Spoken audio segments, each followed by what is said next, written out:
Okay, next up is this neat little airplane called Siemens Shukert D3.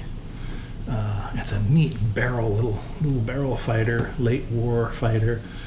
Not many of them saw action, but it's a neat little airplane. Big rotary engine in there. I think it's 11-cylinder rotary engine. Developed a tremendous amount of horsepower. Would have been sort of a high altitude interceptor, or at least got into altitude quickly. Really climbed apparently really well. Neat little thing. Pretty colors with lozenge fabric on there. Nice blue fuselage with the lightning bolt arrow on there. Particularly like the cowling is neat, and the propeller looks very realistic. It is a model from, and it's got a nice interior too, actually. I don't know if you can see it too well. You probably can't. The interior is pretty nice.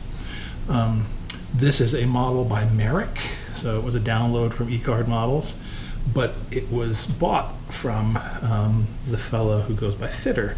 So it was a recolor by Fitter of an old design by Merrick. And as such, it's an old design, but again, it was all a digital download, and built per spec per the kit. Went together very well.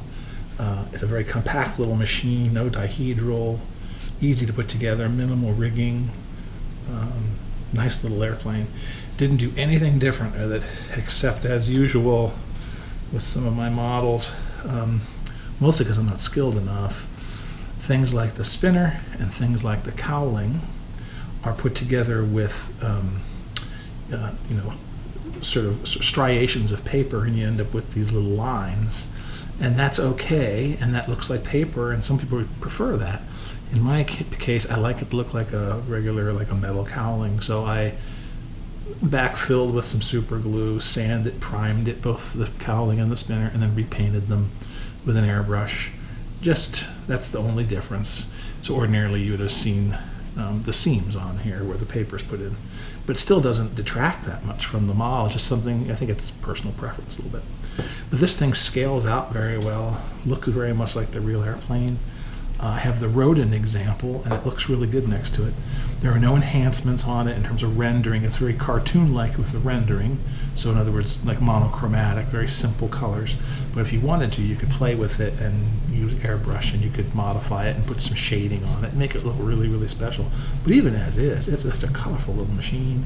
The white cowling is nice. Oh, I particularly like these little, let's see if I can make it look.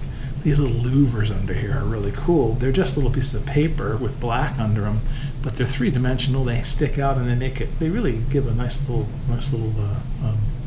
additional look to it. These fairings fit beautifully, both the top and the bottom. Both of these. Oh wait, let me see this. Maybe see it a little better. I'm using my phone so I can see what I'm looking at. These fillets worked out really well. This little headrest fit nicely. I don't know if the color of the lozenge is quite right on the top or the bottom, but I'll leave the experts to argue about that. As far as someone who just likes to build the model and make it look nice when it's done, fantastic little model, definitely recommend it. Again, it's by Merrick. Repaint by Fitter. You can find it at eCard Models. Very inexpensive and a wonderful little model. Took about a week to put together. Neat little guy. Oh, and everything, of course, is 1/32 balsa formers and things.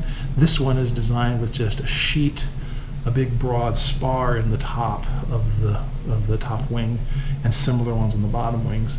And I just sort of sanded those to shape so it gave a little bit of a curve. But the wings are not thick. They look nice. There's no scalloping effect. Really nice little model. The ailerons are separate, and I could have positioned them differently. I didn't bother. But anyway, really nice little model, and if you're interested, great little addition to your World War I theme.